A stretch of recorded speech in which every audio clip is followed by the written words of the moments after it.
नमस्कार दोस्तों, आज मैं आपको धर्मराज जी की कहानी सुनाने जा रही हूँ। प्रेम से बोले धर्मराज जी की जय हो। एक सेठ जी थे, वह बहुत ही दयालु थे, धर्म कर्म में यकीन करते थे। उनके पास जो भी व्यक्ति उधार मांगने आता वह उसे मना नहीं करते थे।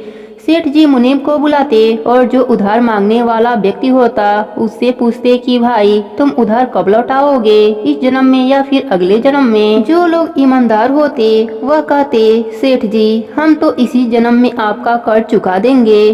और कुछ लोग जो चालाक और बेईमान होते वे कहते सेठ जी हम आपका कर्ज अगले जन्म में उतारेंगे। और अपने चालाकी पर मन ही मन खुश होते। क्या मूर्ख सेठ है, अगले जन्म में उधार वापस करने का उम्मीद लगाए बैठा है। ऐसे लोग मुनीब से पहले ही कह देते कि वह अपना कर्ज अगले जन्म में लौटाएंगे। और मुनीब भी कभी किसी से कुछ पूछता नहीं था, जो जैसा कह देता मुनीब वैसा ही बही खाता में लिख लेता। एक दिन एक चोर भी सेठ जी के पास उधार मांगने पहुंचा।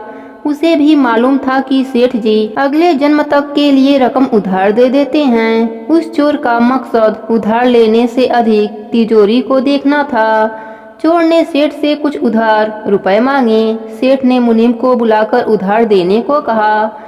मुनीम ने चोर से पूछा भाई इस जन्म में लौटाओगे या अगले जन्म में। चोर ने कहा मुनीम जी मैं यह रकम अगले जन्म में लौटाऊंगा। मुनीम ने तिजोरी खोलकर उसे पैसे दे दिए। चोर ने भी तिजोरी देख ली और तय कर लिया कि इस मूर्ख सेठ की तिजोरी आज रात में उड़ा दूंगा। वह चोर रात में ही सेठ के घर पहुंच गया और वहीं भैंसों के तबेले में छिपकर सेठ के सोने का इंतजार करने लगा।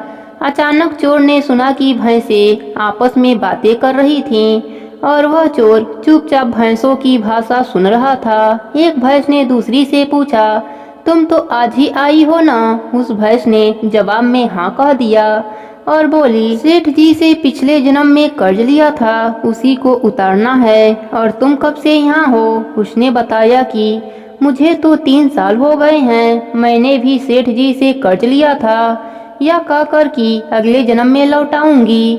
सेठ से उधार लेने के बाद जब मेरी मृत्यु हो गई तो मैं धर्मनगरी पहुंची। वहां पर मेरे कर्मों का लेखा जोखा हुआ। मेरे ऊपर बहुत कर्ज था इस सेठ का, इसलिए धर्मराज जी ने मुझे इस सेठ का कर्ज उतारने के लिए भैंस का योनि देकर पृथ्वी लोक पर भेज दिया।